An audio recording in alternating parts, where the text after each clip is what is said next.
Kollin Moore, the first time, that you really been open and, you came out on social media saying that you retired and all that. Yep. What was the real decision on retiring and everything like that? A couple things. My body was just kind of falling apart on me. I had some back issues, tore some stuff some year before. So a lot of just health decisions for me. I want to be able to enjoy my life when I'm older and get around easy enough. So, and I just really enjoyed getting to help the college guys the last couple of years in the RTC, and I felt a bigger pulling to do that than to train as hard as I needed to compete. So I think those two things combined, it felt right. There was a position open for me at the RTC to just step into, so it felt like it was time.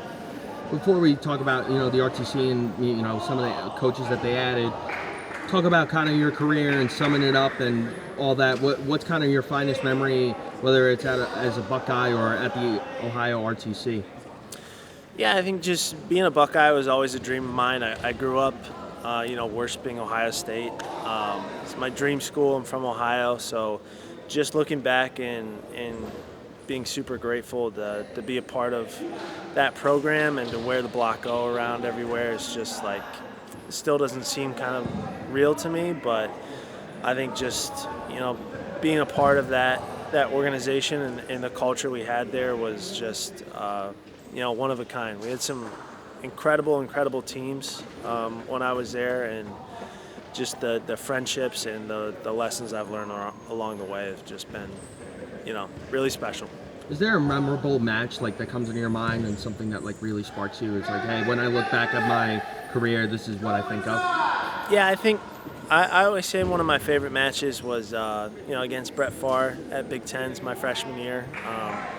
Look, that was one of my kind of breakout matches. He had beat me twice before that year, and I finally got him at Big Tens to win my first title my freshman year, and then we won the team title that year as a team at Big Ten. So to me, that's one of my favorite memories. We won as a team that tournament, and I got a big signature win to help. So yeah, that was probably my favorite match. Now, talking about the RTC, obviously you got added, and Coleman Scott, that's a great addition. Talk about kind of the addition that he's bringing and the positivity that he's bringing to the room.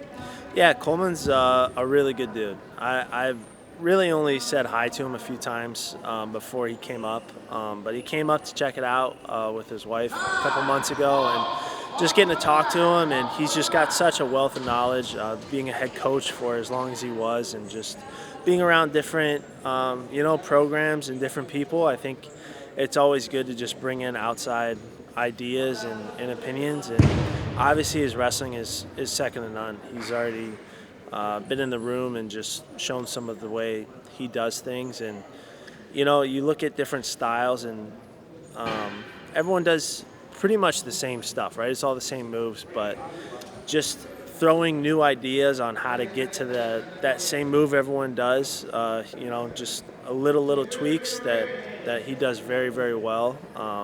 It's just been an excitement around the room. I think it's brought a little bit of breath of fresh air to the program. We've had a string of bad luck, I guess, the past couple years with Sammy and Coach Ryan's accident. So it's been nice and refreshing to get a new guy in there and just really just help us out.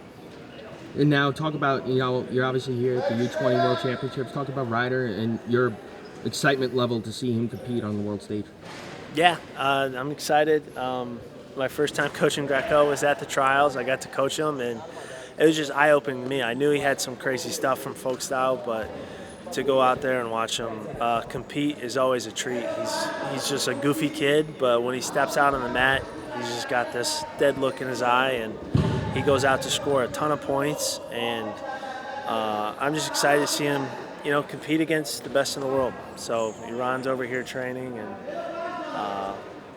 I'm just excited for him to test his skills out against the best. And finally, what's his preparation looking like, and what do we expect to see him when he steps on the mat? Yeah, his prep's been great.